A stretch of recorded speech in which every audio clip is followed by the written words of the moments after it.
My sister changed the locks on my condo because she decided her artistic soul deserves it more. My parents are paying her legal fees to sue me for it. Hi everyone. Today's story will blow your mind, but really quick, if you enjoy this content, hit that subscribe button. Channel's been a bit quiet lately, and your support keeps it all going. Let's jump in. Original post, r/relationships. I, 30M, need perspective because my family is making me feel like I'm losing my mind. I worked my ass off for 6 years at an investment firm, lived in a studio apartment eating ramen, and saved every penny to buy my dream condo in downtown Chicago. It's a 2-bedroom loft with floor-to-ceiling windows overlooking the lake, exposed brick walls, and original hardwood floors. I closed on it 8 months ago, and it's my pride and joy. My sister Emily, 26F, is what you'd call an artist. She graduated with a fine arts degree 4 years ago and has been living with our parents ever since, occasionally selling paintings at local craft fairs. Our parents, Robert, 59M, and Patricia, 57F, have always treated her like she walks on water. Growing up, I was expected to get straight A's and work part-time jobs, while Emily got to explore her creativity and skip chores because artistic minds need freedom to flourish. The problems started the day I moved in. Emily came to see the place and immediately started crying, not tears of joy for me, but actual sobbing because it's not fair that someone who doesn't appreciate beauty gets to live somewhere so inspiring. She spent the entire housewarming party telling guests how the space was wasted on someone who probably doesn't even notice the way the afternoon light creates shadows on the brick. Since then, she's been on a campaign. She comes over at least 3 times a week uninvited, always with the same speech about how I'm hoarding creative energy by living here. Last week, she actually brought a measuring tape and started planning where she'd put her easel, telling me that, when you realize this place needs an artist's soul, I'll be ready to take over. The real kicker. My parents support her completely. My mother calls me weekly to suggest I consider Emily's needs, and reminds me that not everyone is lucky enough to have a creative gift like your sister. My father keeps sending me listings for nice practical apartments more suited to your lifestyle, all of them basic 1-bedrooms in the suburbs. Yesterday was the breaking point. Emily showed up with her friend Jennifer, who's apparently a photographer, and they started setting up a photo shoot in my living room without asking. When I told them to leave, Emily said, "This is exactly what I mean, Michael. You don't understand that spaces like this are meant to be shared with the artistic community. You're literally suffocating the creative potential of these walls." My mother called within an hour, furious that I'd humiliated Emily in front of her colleague, and demanded I apologize. She said, "You know how sensitive Emily is. She sees the world differently than people like us. That condo would change your life, and you're just using it as a place to sleep." I'm sitting here in my own home, which I bought with my own money, feeling like the bad guy for not handing it over to my sister. My parents have started the guilt trip machine. Dad sent me a text about how family means sacrifice, and Mom posted a passive-aggressive Facebook status about children who forget where they came from. Am I crazy for thinking this is insane? How do I get them to understand that I'm not giving up my home just because my sister decided she deserves it more? Update 1, 2 weeks later. Holy shit, I didn't expect my post to blow up like this. Thank you to everyone who confirmed I'm not losing my mind. I took your advice about setting boundaries, but things have gotten so much worse. After reading your comments, I had a serious conversation with Emily. I sat her down and calmly explained that my condo is not up for discussion, that she needs to respect my space, and that showing up uninvited has to stop. She listened with a serene smile, nodding along like she was humoring a child, then said, "Michael, I understand you're attached to the material aspect of ownership, but you have to understand that some spaces choose their inhabitants. This condo is calling out for someone who can honor its artistic integrity." I thought that was the end of it, but 2 days later, I came home from work to find my doorman looking confused. Apparently, Emily had shown up with 3 photographer friends, told him she was Mr. Thompson's sister and creative consultant for the space, and convinced him to let her in for a scheduled photo shoot. They were in my apartment for 2 hours doing some kind of urban living artistic exploration shoot. The photos showed up on Emily's Instagram the next day with captions like, "When spaces transcend their mundane purposes," and "Exploring the intersection of architectural beauty and artistic vision in my brother's temporary dwelling." She tagged the location as future home of Emily Patricia Thompson Art Studios. The comments from her artist friends were unbelievable. "You belong here. This space needs your energy. Your brother is so lucky to have you preparing his home for its true purpose." One person actually wrote, "It's beautiful how you're already spiritually moving in. The universe will handle the rest." I called my parents to intervene, and that backfired spectacularly. They invited me to dinner to discuss the situation like adults. I should have known it was an ambush. They had prepared an actual presentation. My father had Excel spreadsheets showing how my commute would only be 15 minutes longer from various suburban apartments, while my mother had printed out articles about the importance of supporting artistic family members. The centerpiece of their argument? Emily had been depressed lately because living at home was stifling her creative growth, and as the older brother who's already successful, I should want to help her. My mother actually said, "You can afford another place easily, Michael." But Emily... This could be the difference between her becoming the next great American artist or giving up on her dreams entirely. When I pointed out that Emily could get a job and save for her own place like I did, my father laughed. Actually laughed. He said, "You can't compare your situation to Emily's. You chose a traditional path with steady income. She chose art, which means sacrifice. As her family, we're supposed to help carry that burden." The dinner ended with my mother crying and calling me heartless, and my father saying I was everything wrong with capitalist society. Emily sat there the entire time with this peaceful expression, occasionally reaching over to comfort our parents like she was some kind of martyred saint. But here's where it gets truly insane. This week, Emily has escalated. She's been showing up at my building every day with different people, painters, sculptors, even a fucking feng shui consultant. She tells them all that she's transitioning into the space, and needs their input on how to optimize the creative flow. The doorman now thinks she's some kind of eccentric artist who's helping me redesign, because she's so confident, and my parents have apparently been calling the building management to confirm Emily's artistic residency arrangement. Yesterday, I found out she's been telling people at her art collective that she's in negotiations to take over a significant creative space, and has started accepting commissions based on having a professional studio starting next month. She's literally planning her life around my apartment that I have never offered to give her. I've started documenting everything and installed a Ring doorbell camera. I have a feeling I'm going to need evidence of this insanity. I've also changed the locks and explicitly told building management that Emily is not allowed in my apartment under any circumstances without my physical presence. The doorman felt terrible when he realized he'd been duped, but Emily is incredibly convincing when she wants to be. My parents have now escalated to calling my boss. Yes, you read that right. My father called my fucking boss to explain that I'm going through some family difficulties, and might need time to reflect on my priorities. Thankfully, my boss knows me well enough to realize my family is insane, but the embarrassment was unreal. I'm at a loss. I love my family, but they're literally trying to steal my home because they think my sister deserves it more. The entitlement is astronomical. Update 2-3 weeks later. I need to update again because the situation has spiraled beyond anything I could have imagined. Remember how I changed the locks and told building management Emily wasn't allowed in? Well, she found a workaround that's both ingenious and completely insane. Emily befriended my next-door neighbor, Mrs. Chen, a lovely 70-year-old widow who's lived in the building for 20 years. Emily started bringing her flowers and tea, helping with groceries, and telling her sob stories about how she's an artist trying to reconnect with her estranged brother, but I'm too emotionally closed off from corporate culture to let her in. Mrs. Chen, bless her heart, fell for it completely and has been letting Emily into the building and even gave her a spare key to her apartment in case of emergencies. I discovered this when I came home early from a business trip last Tuesday. I heard voices in my apartment through the door, multiple voices.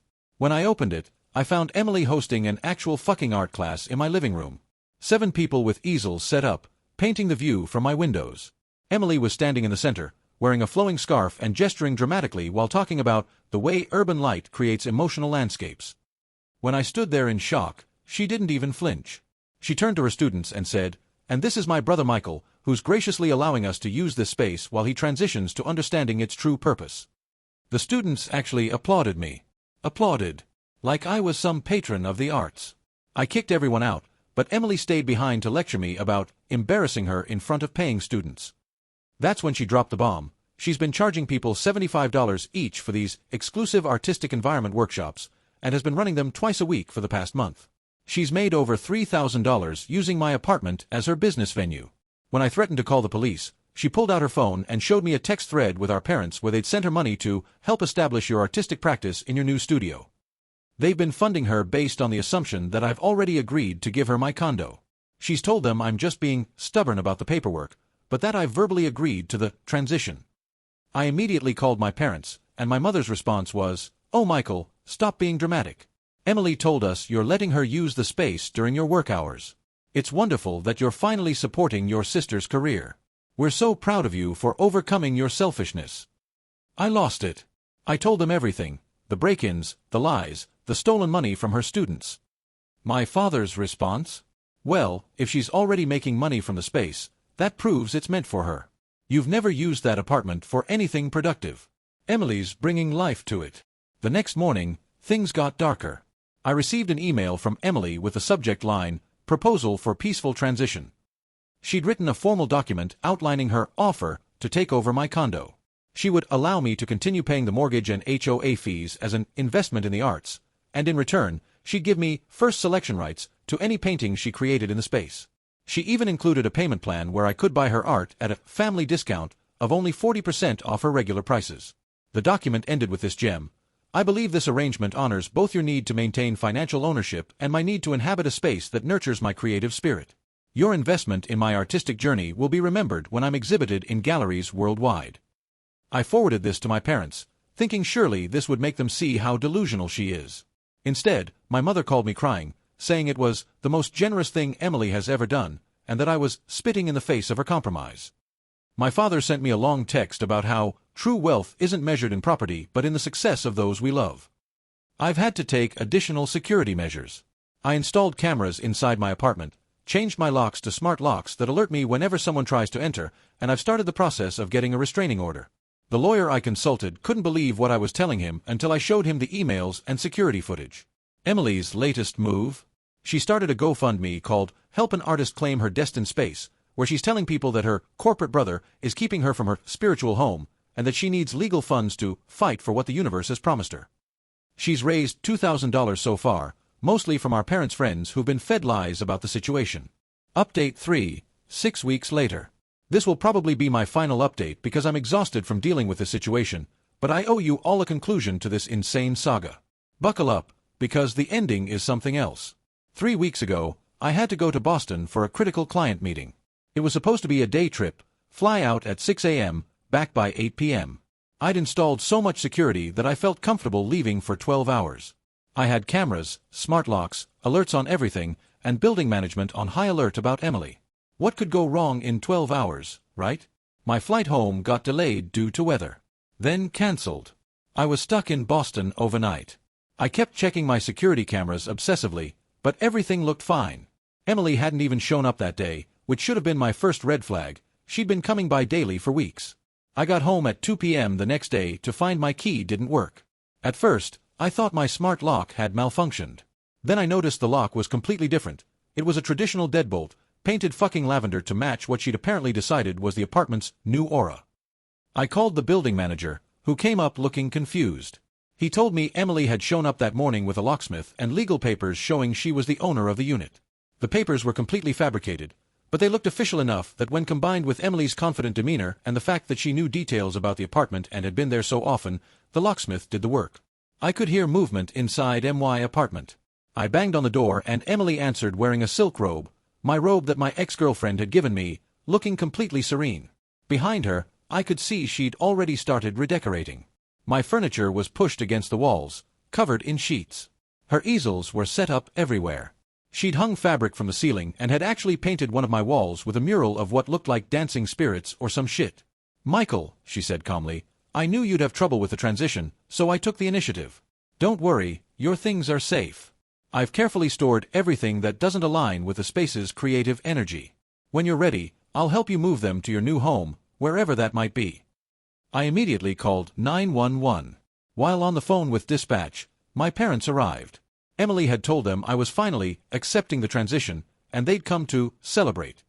When they saw me on the phone with police, my mother started screaming that I was calling the cops on my own sister, and my father was yelling about, "How dare you traumatize Emily like this?" The police arrived, and I showed them my deed, my ID, my mortgage statements. Emily presented her forged documents and gave this sob story about how she was an artist who'd been living here for months. She had mail sent to my address to prove this, and that I was a vindictive brother trying to evict her. She actually started crying on cue, telling the officers that I'd been financially and emotionally abusing her and that our parents could confirm she'd been living here. My parents, those fucking enablers, actually backed her up. They told the police that Emily had been staying in the apartment for months and that this was a family dispute that didn't need law enforcement. My mother even said, "Officer, my son has been having some mental health challenges lately. He's been paranoid and aggressive. We're trying to get him help." Thank God I had everything documented. I pulled up my phone and showed the officers the security footage from the past 6 months. Emily breaking in, the unauthorized art classes, everything. I showed them her GoFundMe, her Instagram posts, the emails about her proposal. I also showed them my lease agreement with the building, utility bills in my name, and bank statements showing my mortgage payments. The officers made Emily leave, but she had to be physically escorted out because she went completely limp, claiming she was too traumatized to move. As they carried her out, she was muttering about artistic persecution and how capitalism always crushes creative spirits. My parents followed, with my mother calling me a monster and my father saying I was dead to him. But Emily wasn't done. That night, she posted a video on every social media platform showing the police evicting an artist from her home. The video conveniently started after I'd proven ownership, so it just showed her being carried out while crying. It went semi-viral in local artist communities. I woke up to hundreds of messages from her supporters calling me a soulless corporate drone, and worse. The next day, I was served with legal papers. Emily was actually suing me for 1. Illegal eviction. 2. Emotional distress. 3. Loss of income from her art classes. 4. Breach of verbal contract for the apartment transfer. 5. Destruction of artistic property, the mural she'd painted on my wall. My parents are funding her lawyer. I had to hire my own attorney and file a countersuit for breaking and entering, trespassing, fraud, vandalism, and harassment. I also filed for a restraining order, which was granted given the extensive evidence of her escalating behavior. Here's where it gets absolutely bats hit. Emily showed up to the restraining order hearing in full Victorian morning attire, black dress, veil, the works. She told the judge she was mourning the death of artistic freedom, and actually brought a canvas to paint her feelings during the proceedings. The judge was not amused and granted me a 2-year order of protection. My parents have since disowned me. They've told the entire extended family that I called the police on my sister and had her arrested. She wasn't arrested, just removed from my property. They've written me out of their will and told everyone that I'm dangerous and unstable. The family is split. Some relatives who've seen Emily's behavior over the years are on my side, but others think I'm a monster who crushed my sister's dreams. Final update, 3 months later. I wanted to give you all one final update now that the dust has settled and I've had time to process everything that's happened. The legal situation resolved in my favor, but it was exhausting. Emily's lawsuit was dismissed as frivolous, and she was ordered to pay my legal fees, which of course she can't, since she has no money. My parents paid for her lawyer but drew the line at paying my fees, so I'm out about $15,000 in legal costs. Worth it for my peace of mind, but still frustrating. The restraining order has been mostly effective.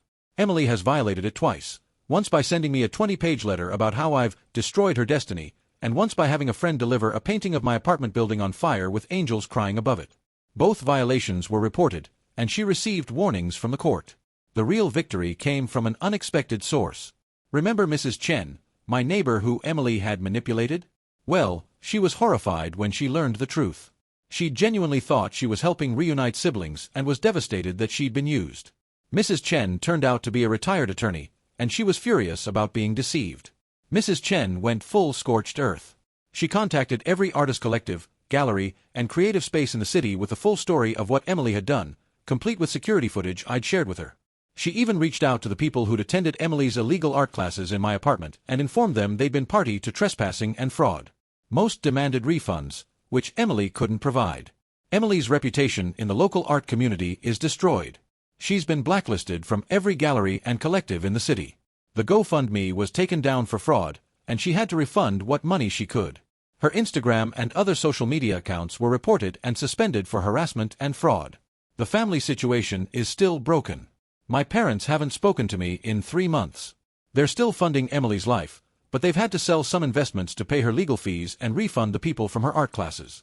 Last I heard from a cousin, Emily is spinning this whole situation as performance art about the violence of capitalism against creative spirits, and is trying to get a gallery showing based on her persecution. So far, no takers. I've had to go to therapy to deal with the guilt and gaslighting. Even knowing I was 100% in the right, having your entire family turn against you and paint you as a villain takes a toll. My therapist has helped me understand that my parents created this monster by never holding Emily accountable for anything and always making me responsible for keeping the peace. The silver lining. I love my apartment more than ever. I've repaired the damage Emily did, thankfully. The mural was just acrylic paint that came off with some work, upgraded my security system even more, and have finally been able to enjoy my space in peace. I've also grown closer to some extended family members who've reached out to support me and share their own stories of Emily's entitled behavior over the years. I've gone no contact with my parents and Emily. I changed my phone number, blocked them on everything, and even switched gyms after Emily showed up at my old one to confront me about our spiritual connection despite the restraining order. I'm considering moving to a different building next year, not because Emily drove me out, but because I want a fresh start without the memories of this insanity. For anyone dealing with similar family dynamics, here's what I learned. 1. Document everything. The only reason I won this was because I had extensive evidence. 2. Don't wait to establish boundaries. I let this escalate for too long trying to keep the peace. 3. Get legal help early. I should have involved a lawyer the moment she started breaking into my apartment. 4. Accept that some people will believe the lies no matter what evidence you have. You can't control the narrative, you can only protect yourself. 5. Going no contact with toxic family is sometimes the only option. It hurts, but the peace is worth it. To address some common questions from my previous posts. And no, I don't think Emily has a diagnosed mental illness, though she clearly has some kind of personality disorder. My parents would never allow her to be evaluated because that would mean admitting she's not perfect. Yes, I could probably sue my parents for defamation and conspiracy, but I just want to be done with all of this. And no, I don't regret buying my condo. It's still my dream home, and I'll be damned if I let them take that accomplishment away from me. Yes, I'm in a better place now. I'm dating someone new who's been incredibly supportive, and my friend group has rallied around me. I want to thank everyone who commented on my previous posts. Your validation and advice kept me sane when I was being gaslit into thinking I was the problem. You helped me see that I wasn't crazy, that what was happening was absolutely insane, and that I had every right to protect what I'd worked for. I hope I never have another update to this story. I hope Emily gets help, my parents wake up to reality, and maybe someday we can have some kind of relationship. But I'm not holding my breath. For now, I'm focusing on building a life free from their chaos. And yes, I'm sitting in my apartment right now, watching the sunset over the lake through my floor-to-ceiling windows, and it's fucking beautiful. Thank you all for following this journey. I'm finally home.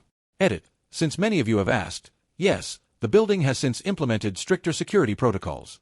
Mrs. Chen actually led a building-wide meeting about the incident, and now there's a formal policy about verifying ownership before any lock changes and a ban on anyone claiming to be a consultant or designer without written permission from the owner.